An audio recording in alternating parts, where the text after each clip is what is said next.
No, no, no, that's wrong. Dixie Diamonds 198. Mets 4:09 p.m. Queensland, Australia 1:09 a.m.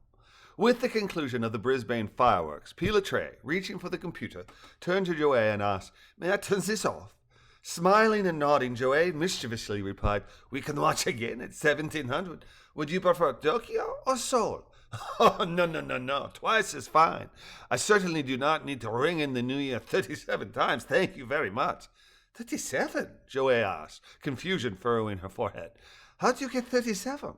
"That is the number of distinct time zones in the world," Pilatray said with a shrug. "There are quarter-hour, half-hour, and three-quarter-hour time zones near the equator, including Australia. Australia has 3 time zones that include both half-hour and full-hour. Throw in whether daylight savings time is observed or not, and things get very muddled. There is a certain logic to these partial time zones for countries near the equator," he continued. "Otherwise, Central Africa and North and South America would have time zones that are nearly 1,700 kilometers across."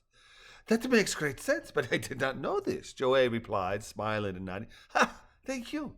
There would also need to be major metropolitan cities to facilitate the big parties and celebrations to host your 37 cities ringing in the new year."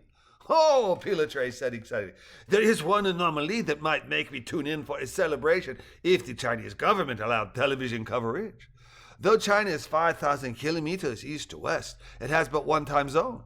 Far to the west is the ancient city of Kashgar, or as China calls it, Kashi. And because China has only one time zone, it is 2 hours ahead of its longitudinal neighbors, except Delhi.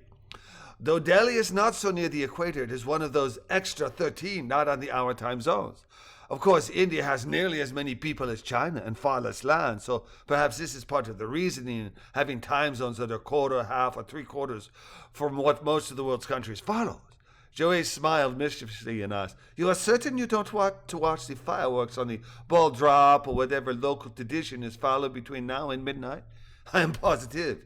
Is this something you do on New Year's Eve?" "Do? No. Did? Only in a very limited sense.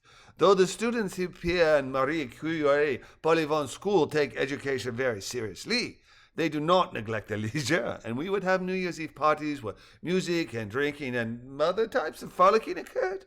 A party might start at 20 and go on until 2 or 3. At 22, we would search for coverage in Istanbul. At 23, perhaps Cairo. At midnight, Paris, of course, and then London. After London, the entertainment became more visceral and less cerebral." "Were you a naughty teen?" Pilatray asked with a smile. "That would depend upon your norming group, no? For my group, I would say no, but there are those who would disagree," she concluded with a wink. "And your plans for tonight?" Pilatray asked. "Will you be partying with your friends?" "Ah," Joey said with a sigh. "That was the plan, but this has been a very tiring day. I'm not sure. You?" "No," Pilatray said, smiling and shaking his head. "I will likely be sound asleep by 20. If you wish to be home before sunset, we should head your way soon, no?" "Yes," Joey replied. "Thank you for your hospitality, and we can go any time." "Oh, I was not trying to get rid of you. Shall I accompany you to your home?" "That would be lovely if you'd like another walk." "I would. Leave no later than 16:45. "Yes, that will work well," Joey said with a smile and a nod as they remained side by side on the couch.